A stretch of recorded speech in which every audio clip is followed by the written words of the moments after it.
In a land of golden sands and towering pyramids, a story of courage and faith begins. A tiny baby, wrapped in cloth, floats gently down the Nile. His mother's tears mix with the river as she watches her son drift away. But this is no ordinary child. This is Moses, and his journey will change the world. Welcome, little ones, to the incredible tale of Moses, a man chosen by God for an extraordinary mission.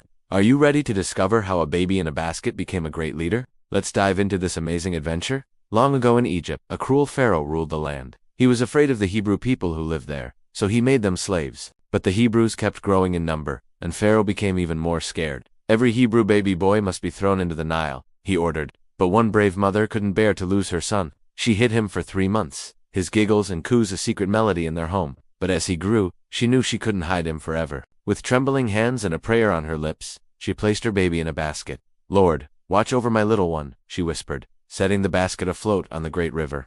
The basket bobbed gently on the water, guided by unseen hands. And who should find it but Pharaoh's own daughter? She opened the basket and gasped. There, looking up at her with big, bright eyes, was the most beautiful baby she had ever seen. "This must be a Hebrew child," she said softly. But instead of fear, her heart filled with love. "I will call him Moses, for I drew him out of the water, and he shall be my son." And so, Moses grew up in the palace, surrounded by gold and riches. He learned to read and write, to fight with a sword, and to lead like a prince. But something in his heart always felt different. As Moses became a man, he saw how the Hebrew people suffered. They worked under the hot sun, building mighty structures with their bare hands. Their cries of pain echoed in his ears, and he felt a deep sadness he couldn't explain. One day, unable to bear it any longer, Moses stood up for a Hebrew slave being beaten. In his anger, he struck the Egyptian overseer. Fearing what he had done, Moses fled into the desert, leaving behind everything he had ever known. In the vast wilderness, Moses found a new life. He became a shepherd, tending flocks under the scorching sun and starry nights. Years passed, and the palace became a distant memory. But God had not forgotten Moses. One day, as Moses led his sheep through the rocky hills, he saw something strange. A bush was on fire, but it wasn't burning up.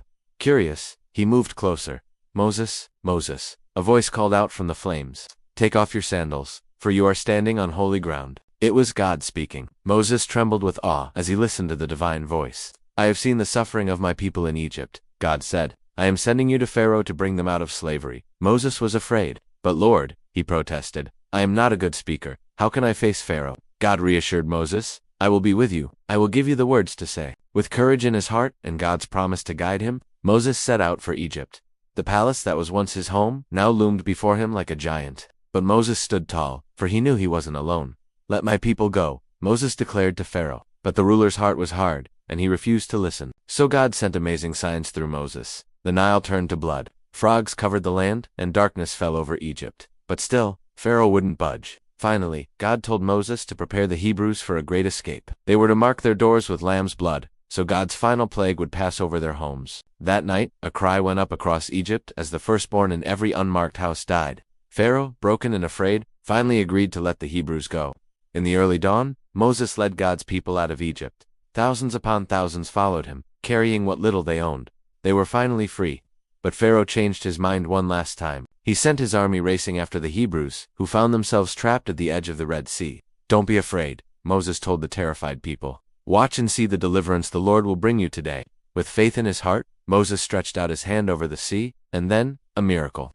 The waters parted, creating a path of dry land right through the middle of the sea. The Hebrews hurried across, with walls of water towering on either side. When they reached the other shore, Moses stretched out his hand again. The waters came crashing down, swallowing up Pharaoh's army. The people cheered and sang praises to God for their amazing rescue. But their journey was far from over. For 40 years, Moses would lead them through the desert, teaching them God's laws and preparing them for the promised land. Though Moses faced many challenges and the people often complained, he never gave up. He knew God was with him every step of the way. In the end, Moses climbed a mountain and looked out over the promised land. Though he wouldn't enter it himself, he knew God's plan for his people would continue. And so, dear children, ends the story of Moses, a baby in a basket who became a prince, a shepherd, and finally, a great leader. His life shows us that with God's help, we can do amazing things, even when we feel small or afraid. Remember, just like Moses, you too are special to God. He has a wonderful plan for your life. So be brave, be kind, and always trust in Him. Who knows what incredible adventures await you? Now, close your eyes and imagine. Can you see baby Moses floating down the river? Can you feel the heat of the burning bush? Can you hear the waters of the Red Sea partying? This is the power of God's love and the magic of His stories. Sweet dreams, little ones. May your hearts be filled with wonder at the amazing things God can do.